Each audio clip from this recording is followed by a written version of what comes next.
और प्रकृति में है क्या? पंच महाभूत हैं, धरती, पानी, हवा, आकाश, अग्नि। और क्या है? 84 लाख योनियों की माया, और उसी माया में मैं भी एक इकाई हूँ, और मैं परमात्मा की सबसे सुंदर इकाई हूँ। समझना बात को। अब आप ये बताओ कि ये पंच महाभूत यानी धरती, पानी, हवा, आकाश, अग्नि, और फिर ये नाना प्रकार की वन वनस्पतियाँ, जलचर, थलचर, नभचर, इनके अलावा संसार में है क्या?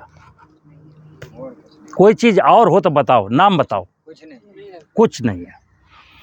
तो चूंकि मैं इस प्रकृति की व्यवस्था में रहता हूँ, इसलिए मनुष्य का धर्म क्या है?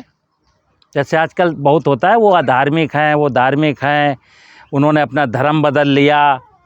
तो जैसे कोई कहता है उन्होंने धर्म बदल लिया, तो धर्म बदलने का मतलब हुआ कि अब वो अधर्मी, क्योंकि धर्म एक ही है। और क्या है?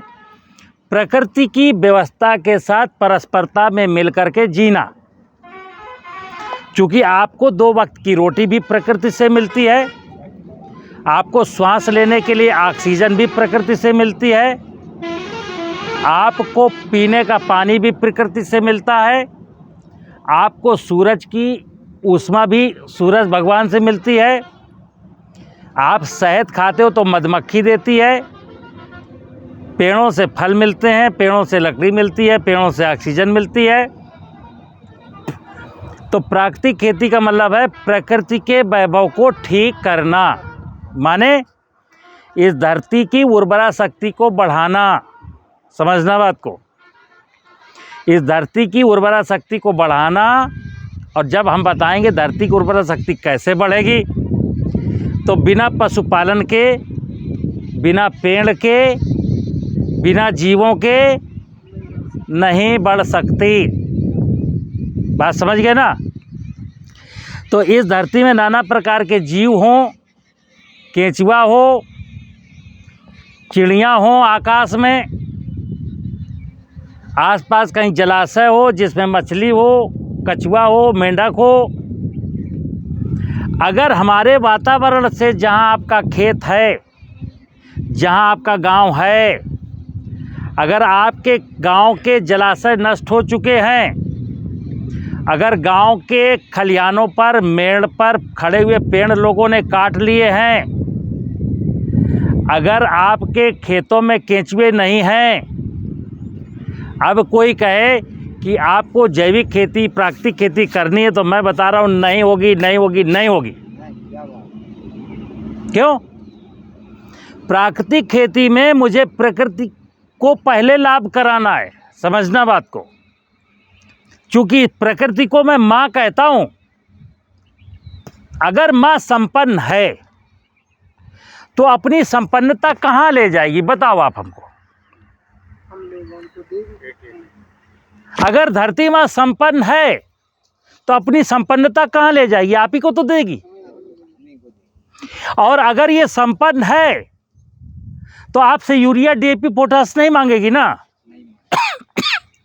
अगर ये संपन्न है तो इसकी संतान यानी फसलें, इनमें बीमारी कैसे लगेगी? अगर खेत के आसपास मेड़ों पर नाना प्रकार के पेड़ हैं, चिड़ियां हैं, तो खेत में, फसल में कीड़ा कैसे लगेगा? तो सीधी सीधी गंगा बहाओ ना। उल्टा पुल्टा क्यों करते हैं हम लोग? हमारी समस्या प्राकृतिक खेती में लौटने की ये है कि कैसे हमारे फर्टिलाइज़र कम हो, कैसे हमें पेस्टिसाइड ना डालने पड़ें, कैसे हमें खरपतवार नाशी रसायन ना डालने पड़ें। तो देखिए आप, खरपतवार नाशी रसायन ना डालना पड़े, इसके लिए हमें क्या, 2 गाय पालनी है। क्यों? जब गेहूं में गेहूं का मामा होगा, गेहूं में बथुआ होगा, तो आप खेत में लेके हाथ से खुरपी लेके उखाड़ोगे और रोज़ाना उसको खिलाओगे। तो आपके 2 एकड़ में जो खरपतवार थे वो 20-25 दिन में आप सब उखाड़ डालोगे और 20-25 दिन गाय को भोजन मिल जाएगा।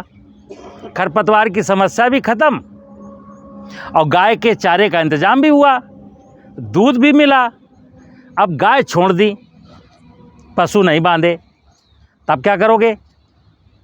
तब तो बीडीसाइड लेके खरपतवार मारोगे, और ये खरपतवार मारने की दवाएं आदमी को मार रही हैं। आपका धन भी गया, आपका स्वास्थ्य भी गया। तो खरपतवार तो ऐसे ख़त्म होंगे जब मेरे पास पशु होंगे, इंसेक्ट तब ख़त्म होंगे जब इस वायुमंडल में चिड़ियाँ होंगी, और बीमारी तब ख़त्म होगी जब इस ज़मीन जिंदा होगी, ज़मीन में नाना प्रकार के सूक्ष्म जीव होंगे। ठीक है ना। तो मैं आपको यहाँ इसलिए लाया हूँ, देखिए मैंने चारों तरफ पेड़ लगाए, उसके बावजूद भी मन नहीं माना, तो इस साल ये बगीचा लगाया है। और बता दूँ, खेती से बगीचा ज़्यादा अच्छा है। बगीचा में कोई लागत नहीं है, एक बार गड्ढा ठीक से खोद करके खाद डाल करके एक बार पेड़ लगाना है, उसके बाद सब सिस्टम ऑटोमेटिक चलता रहता है। ना पानी की चिंता, ना खाद की चिंता, किसी चीज़ की चिंता नहीं। फसलों में बहुत चिंताएं हैं, अब जोतना है, या बीडीसाइड लाना है, या फर्टिलाइजर लाना है, अब कीड़ा मारना है, अब रोग मारना है। लेकिन हाँ, बागवानी के साथ, वानिकी वृक्षों के साथ जब हम खेती करते हैं, पशु पालते हैं, तो हमारी सारी मुश्किलों का समाधान। तो प्राकृतिक खेती का मतलब क्या हुआ? ज़मीन अच्छी हो, जल पानी हो, जंगल, खेत के आसपास जंगल हो, और मेरे घर में पशु हों यानी जानवर हों। ज़मीन, जल, जंगल और जानवर, और हम क्या हैं? जन। ये ज़मीन, जल, जंगल, जानवर किसको मैनेज करना, प्रबंध किसको करना है? हमको। तो बस गैया भैंसिया पाल लें, पेड़ लगाने, ज़मीन में जीवामृत डालने, और ज़मीन में जीवांश कार्बनिक पदार्थ डालना। सो यूरिया का बंद, डीएपी बंद, कीटनाशक बंद, फफूंदनाशक बंद, खरपतवारनाशक बंद, और होने लगी प्राकृतिक खेती। एक और चीज़ बता दूं, कभी कोई किसान इस मुगालते में ना रहे कि हम प्राकृतिक खेती करते तो हमारा माल अधिक कीमत पर बिकेगा। जब तक कोई सही व्यक्ति आपका सपोर्टर नहीं है, जिसके पास इतनी दमखम नहीं है कि आपका बिकवा सके, वो प्रोपोगंडा कर सके, तब तक आप कर लेना, आपका कोई नहीं खरीदेगा। तो इसलिए प्राकृतिक खेती ये सोच के मत करना कि हमारा गेहूं जो है महंगा बिकेगा, कोई नहीं खरीदेगा। बेवकूफ़ बनाने वाले बेवकूफ़ बना के चले जाएंगे, फिर आप लिए घूमते रहना। पूरन सिंह गवाह हैं, तो प्राकृतिक खेती के झोला बनवा के बेचारे हमको भी गिफ्ट दिया, डीडी साहब को देते हैं, जेडीए साहब को देते हैं, सबको देते हैं, अब हम फ्री में रख लिए। तो ये बेचारे जो है ना 2-4 हज़ार रुपए की अदरक और टमाटर, नींबू तो फ्री बांट देते हैं, लेकिन इनका कोई बिकवा। गलत कह रहे हैं पूरन सिंह? किसी ने ब्रांडिंग कराई? नहीं कराई।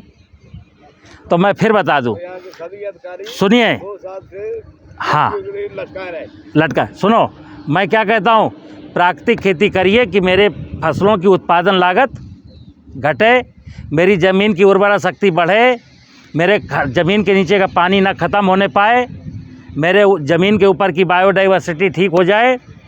इस धरती को हम शिव कहते हैं। क्या कहते हैं?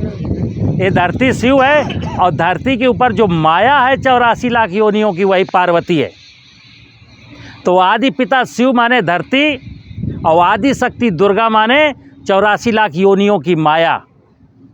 तो जो आदि पिता शिव को माने वो ज़मीन को उर्वर बनाए, और जो आदि शक्ति दुर्गा को माने वो किसी भी जीव जंतु को मारने का स्वप्न भी ना देखे। नमस्कार।